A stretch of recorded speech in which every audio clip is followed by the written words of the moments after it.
You know what Backpacking America is, right? It's fucking awesome.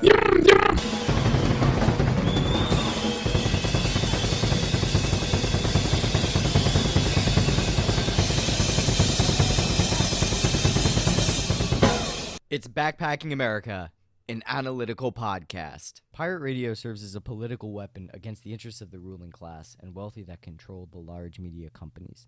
This is why the federal government is applying pressure on states to make it law that a violation of FCC broadcasting rules could result in penalties and potential jail time. However, not all states require this. A state where it is not legally applicable to fine or jail a pirate is Illinois. This is how Mbanna, a black nationalist, was continuously getting raided by the FCC and the federal marshals for broadcasting without a license. However, he was always able to reestablish his presence by buying or receiving through donations a new transmitter. There was a guy, I believe he was in Chicago, I can't think of his name right now, but he was running a little 1-watt station that was really, really popular. Black guy in a black neighborhood in Chicago playing black music that no one else was playing back when hip hop was still fairly new. He would get visited almost every day by the FCC agents. It's the federal government. Hey, everybody, the government's here to get our equipment. U.S. Marshals, okay? What do you want? Right? Okay. You Mbanna? Yep. Open the door, come out here for a second. I want to talk to you. What do y'all want to talk to me about? I'm going to serve you an order here. Okay. And what we're going to do is be seizing all your radio equipment. Okay, what all that include? Well, it'll say in the order. So come on in and have a seat. Okay. Get everybody gathered up in the washroom, please. This was secure. Okay. Well, I'll tell you right now, the transmitter's upstairs. Okay. That's all you need. Well, thank you. I appreciate that. They're upstairs. Go on, let's have everybody have a seat on the couch. Okay. All right. Before you sit down. Y'all know they're here. The government's here taking our equipment. They want me to shut up. Right? Let's go and have a seat, sir. Okay, have a seat in my house, right? Can you read? No, I can't. I'm blind. Can someone else read? Okay, why don't you tell me what you're looking for? I can show you where everything is. We'll take care of that, sir. Just go ahead and have a seat, okay? Okay. Now, is that everybody that's in the house? Where's the babies We're at, y'all? sweep the house. Okay, the babies, everybody in the house is sitting We're right going to do here. a quick security sweep of the house, and then... There's no point. There's nobody here. Okay. Go ahead. So they're attacked. They got the whole house, y'all. They got us surrounded. How many is it, dear? 1, 2. Ain't nobody in the house. I just need to get another tape. Can I have a tape? Have a seat. Would you get me a tape? All we're going to do is take this equipment by the court order, and then we'll be out of here. Okay, well, I'm just good stealing. You know it's stealing, right? Can I answer my phone? No. I can't answer my phone. All right. I can't. You won't let me? There's nobody in my house, y'all. Ain't nothing here but my wife and my kids, my grandkids. That's fine. We're the only ones in here. Well, shouldn't be a How problem. many is it here, y'all? Everybody sit still, baby. They're all over the house. I told them where the transmitter is, everything. I hope they feel good. Oh, they're feeling real important. They're just like beating down African people. That's what they're raised to do, right? We all right. We ain't worried about it. We'll be back.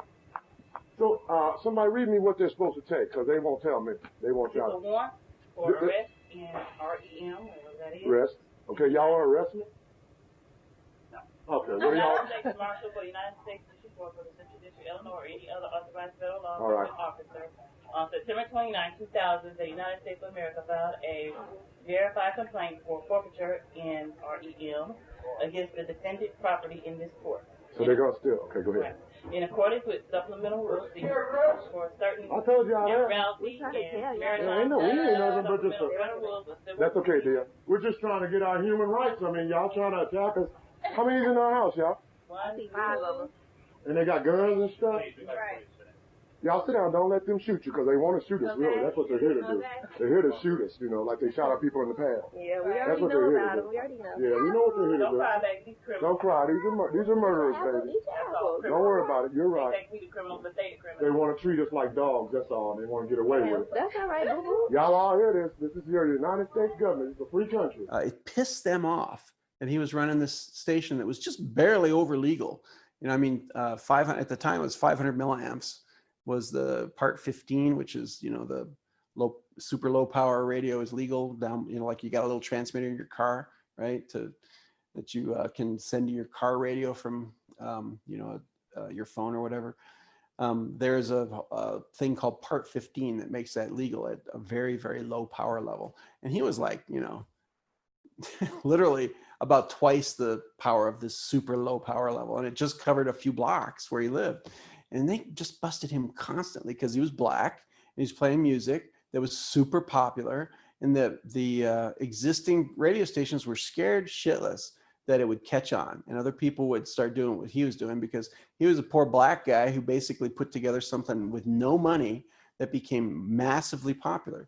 And people were giving him money to keep this thing going. They were basically funding him to be on 24/7. So I would say that that's part of it, is that they're on 24/7. So it doesn't have to be high power. It's really, they're always there. If you're always on 24 hours a day, 7 days a week, you are easy to find. You're broadcasting. So like Monk said before, it's really, the fact that Mbanna was broadcasting all the time, and the color of his skin, and from further research, the radicality of his message is what made him a target. And because people liked what he did, and because there was public support for what he did, not only was it a threat to an untapped market that the corporations could be exploiting, it was a threat to the capitalist system, because this man, this poor working class man who understood white supremacy, was able to do what these billionaires are trying to secure only for themselves. This dude is a 50-year-old African freedom fighter who was actually one of the first heroes of the micro-broadcasting movement because of all his social and racial justice work, which made him a target, specifically because he worked with the tenants union in his project and put youth on the airs, on the radio station, that were in trouble with the housing project police. And he did all of this with a small 1 watt transmitter from a mail order catalog. And today it is even easier to obtain and use an FM transmitter, because now they come pre-built and you could just order it with a couple of clicks on your computer. If you go on Amazon right now and you look up Neo RF Neo FM transmitter, you will be able to buy for $165 your own transmitter that you can simply just plug into your cell phone and play music off of. It says that it's legal, and it gets away with this because it makes it seem legal. Oh, it's 5 watts.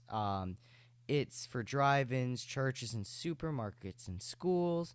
And here's the thing. It's relying on the fact that you don't know FCC law. So it says 3 to 4 kilometers open air FCC certified, and it gives an FCC number.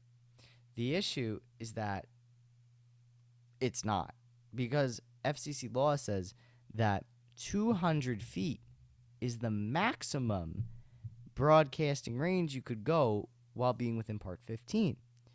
So a lot of churches and a lot of drive-in movie theaters have bought these transmitters not knowing this, and a lot of amateurs knowing this have bought them to do pirate. And this has caused an upsurge in new usages and interest in pirate radio, because now all of these really accessible transmitters are able to be purchased like that. And what we see here with the difference is that this guy is using pirate radio as a political tool and a weapon. Others are using it for hobbies. So if you're like a church or a drive-in, the likelihood you're going to get busted is very low, especially if you're not, bleeding over into other actual radio stations. You're going to be fine. But because Mbanna was using this to communicate with black tenants within the housing project that he lived in to form a tenants' rights association, and because the characteristic of the content was under black liberation, he was cracked down upon. He found himself under investigation by the FCC when his transmissions expanded in both duration and content. And when he brought these young people in, that's when the police came in. he was ordered to cease his broadcasts. And like a lot of broadcasters, at first he complied, but then he came back.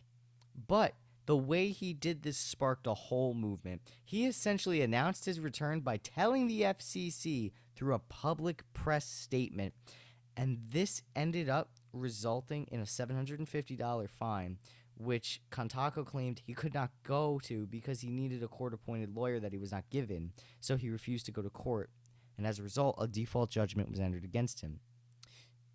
Because of all of this, Radio Free Detroit, Radio Free Berkeley, San Francisco Liberation Radio, and countless of other free radio stations popped up all across the country. And he still broadcasts to this day. And this dude has the biggest pair of balls I have ever seen. He literally, not only is he still broadcasting, he actually put the FCC. He actually put the FCC notice cease and desist to literally on his page, on his website. It says hand delivered. It says his name. It says why he's being pursued, and it says he has 10 days to respond to the letter with evidence that he has the authority to operate his station.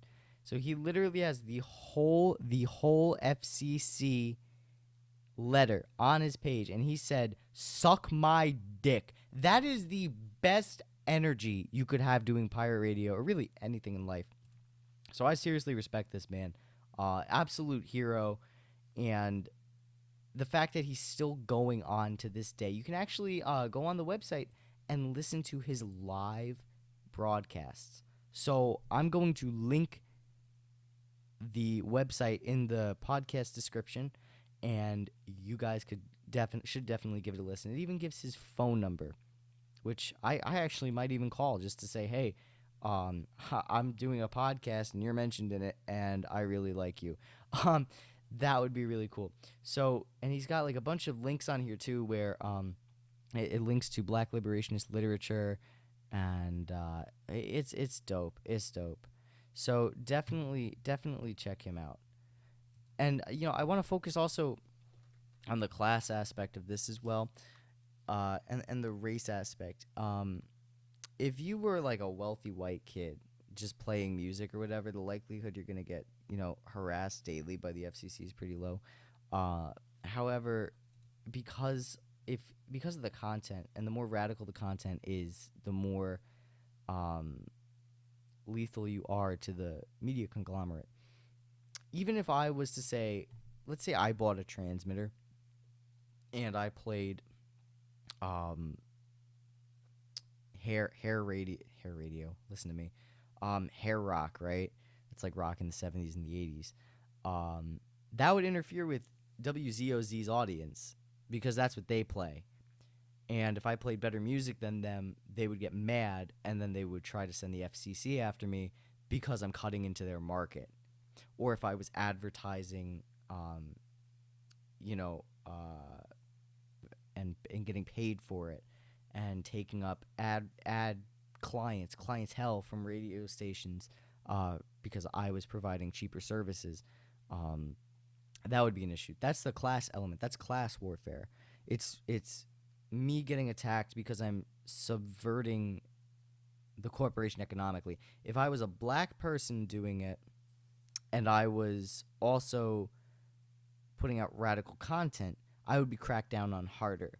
The FCC would come to me quicker, and I would hear from them quicker. I would have my equipment potentially seized instead of saying, oh, just shut it off. So the color and the content and the motivation behind it all kind of interweave together.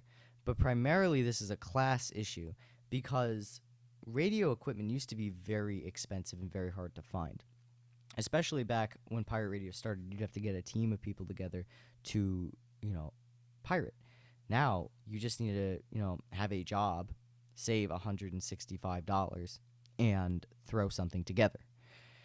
So, it's much easier for working class people to actually broadcast on the airwaves. And part of the way the FCC works is that if you are going to say, say you're broadcasting, right? These transmitters come with antennas that are so powerful. Like, these transmitters are so powerful and these antennas are like insane that they can broadcast like up to 3 miles from inside your house. That means you don't even have to run an antenna outside of your apartment. Basically, that means, because the FCC operates on, equipment to find the transmitter and then looking around the general location of where their tracker is pinging the location of it for an antenna outside. Because the antenna's inside, they can't find it. So say you're in an apartment block and you have a transmitter and there's no FM tower outside of your porch, you're not getting caught. Like, you are not getting caught. So it's very much safer and easier for working people to actually take control of the airwaves and really fight back against corporate monopoly of the airwaves. So that way we could have our own music on the radio. Part of the reason we have Spotify and iTunes and all that is because we're sick of regular radio, because it's boring and corporate and not music we want to listen to. So when we look at, radio is also a powerful political tool. Whoever controls the media controls the opinion of the population. And while radio isn't the most popular medium anymore, it is a medium that needs to be controlled, because any medium that can influence thought needs to be controlled. That's why we see, Twitter not putting political advertisements, reporting on political happenings at the intensity and frequency that it was before the presidential election on the trending section, and now it's all sports or very light interspersals of politics and very non-consequential issues being put up. So, we don't see the politics anymore because it's no longer necessary for the ruling class to operate in that manner anymore. Because Trump lost the election, there's no need to think about politics anymore, because what the bourgeois wants you to think is that fascism no longer exists. There's no longer an issue because Trump is no longer going to be the president. So you can all be complacent and calm down. You don't need to be radical. You don't need to be mobilized. That is an issue, and that is why we also have the corporate control of the radios. Because now, even though no one really listens to it, just like people are starting to no longer pay attention to politics for some reason, it still needs to be controlled. People still need to, even if it's like a small platform, it still needs to be a controlled small platform. That's why algorithms are important. The Twitter algorithm changed to put the least important things as trending. It's the same concept. So that's why this is very important. We actually, me and Monk actually talked about this in a little more in depth. We talked about how Fidel Castro used, he more brought it up. I don't really know the exact history of this, but he was saying that Castro used pirate radio to tell people in the next town that they were fighting the bourgeois armies of the Cuban island, and they would move forward and forward and forward. So definitely a interesting way that pirate radio was used, and we actually talk more about media being an important tool for control. He has some interesting thoughts. He thinks that China is purposely pumping these transmitters into the United States to destabilize our government. I don't really buy that, and I'm pretty sure his Cuba story is really talking about Chile, but hey, it's the concept that matters in this instance, and I think you guys should really give this one a listen. Even like corporate radio, right? Like, why even report pirate stations if radio's basically dead? Like, there's almost no point. Well, it's really not dead. there's still a huge multi-billion-dollar business there. It's like newspapers, right? Newspapers are a dying business. But what's gone on with newspapers is they're being bought up by hedge funds. These vulture funds. Vulture funds are doing the same thing to radio. They're buying up radio and they're squeezing every last cent of profit out of it as the industry dies. That's what's going on with radio now. That's like what's going on with newspapers. So over time, what happens is you get these community resources that are effectively squished down to the absolute minimum. They've squeezed every penny out, and then once it's a dried up prune, they throw it out. So that's what's happening to corporate radio as well. Like Clear Channel went bankrupt, right? That's where iHeartRadio came from, is Clear Channel couldn't keep up with the loans that they had taken out to buy all the radio stations. So they went bankrupt and they got bought by hedge funds. And the hedge fund people now are just squeezing the radio that's there to get as much profit as they can for as long as they can until poof, it's gone. And radio frequency at some point, probably in your lifetime, will probably be reallocated, most likely to the cellular spectrum, because it's down on the spectrum, which is really good at going through walls. So that's the kind of stuff that cellular wants. That gave me goosebumps. I don't want to think about that. My other question for you is, it's actually involving these transmitters. Why are the Chinese pumping out these transmitters? Like, is it legal in China to broadcast on those devices, or is it strictly marketing to Americans?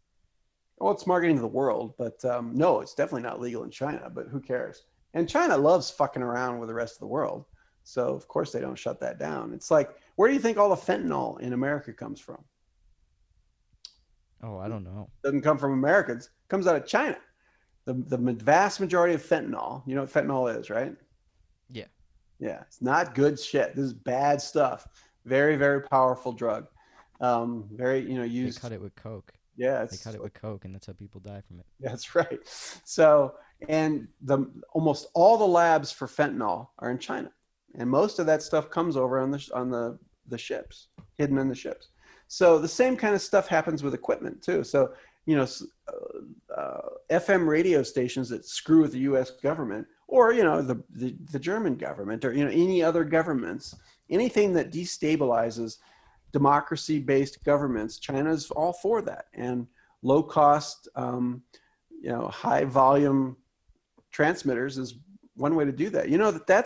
That's basically how Castro took Cuba, was pirate radio. He used radio to convince the population that he was winning the war. And he would set up a radio. So he had this small group of people that beat the shit out of a bunch of local soldiers in a small town. He'd set a radio station up and announce what he had done that reached just far enough that it would hit the next town. And he would announce it, and he would get these soldiers on and have them talk about how strong he was and how he'd beat the hell out of them, and then all the people in that town would follow him. Now, poof, his army just doubled in size. He'd go to the next town, do the same thing, beat the shit out of the army there, set up a radio station, talk about how he just beat the shit out of the town he came from, and this town, and they bring the people on. The soldiers would say how they got the shit beat out of them and they were going to join him. And poof, within 9 months, he'd taken Cuba over because of pirate radio. So it scares the shit out of people. Governments know the power of an unregulated media like pirate radio. It scares the hell out of them, even to this day.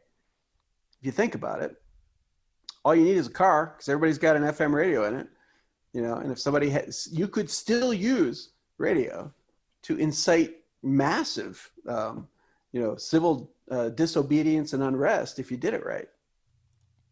So I wouldn't go so far to say that, like, Cuba became a communist country because of pirate radio, but pirate radio and, like, communist propaganda in general was a major concern of the FBI, especially when we look at the reasons for the FBI cracking down on the Black Panther Party. So basically, the people running the counterintelligence program for the FBI essentially did so because they were trying to develop intelligence so that, and this is like a direct quote, by the way, the chief of the counterintelligence program said that we are trying to develop intelligence so we know what they were doing, and second, to contain the threat, to stop the spread of communism, to stop the effectiveness of the Communist Party as a vehicle of Soviet intelligence, propaganda, and agitation. So they saw the Black Panther Party as like somehow as like an arm of the Soviet Union, and basically that was in 1968 that came out. So around the time that pirate radio was coming about in this new left era of socialist politics and countercultural social revolutions, the main concern of the FBI in cracking down on the Panthers and any organization that was counter to the culture was they saw it as a vehicle for communist agitation and propaganda. They really wanted to make sure that anything that could be used to teach anything alternative to American society was shut down or controlled vigorously. I personally think that's why, today too, when we look at the Black Lives Matter movement, we went from, occupying police stations to voting for Joe Biden. And I really think that that was an attempt by the U.S. government to counter the anti-American status quo of this movement and reinstill legitimacy in our system of doing things. So we see that spirit today with politics. We see it today with our media, with how the internet, there was a big fight to try and censor the internet, net neutrality, bad stuff. And, we see it in the struggle for media democracy on the airwaves.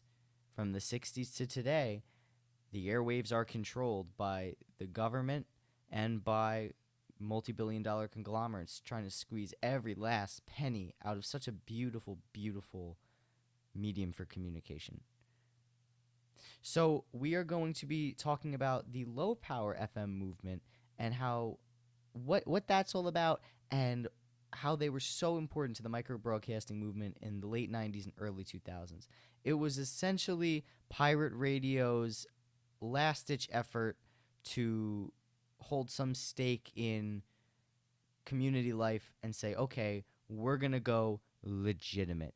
That's right, we're going legitimate. So they did actually lobby the government for years to try and get low-power radio stations around the country so that we could have community-based radio without getting cracked down upon by the FCC. Thanks for listening, y'all. Make sure to give BPA a follow on Instagram at Backpacking America and Twitter at BPA Podcasting. Make sure to like BPA on Facebook and subscribe on YouTube. The links can be found in the podcast description. Until then, take it easy and stay breezy.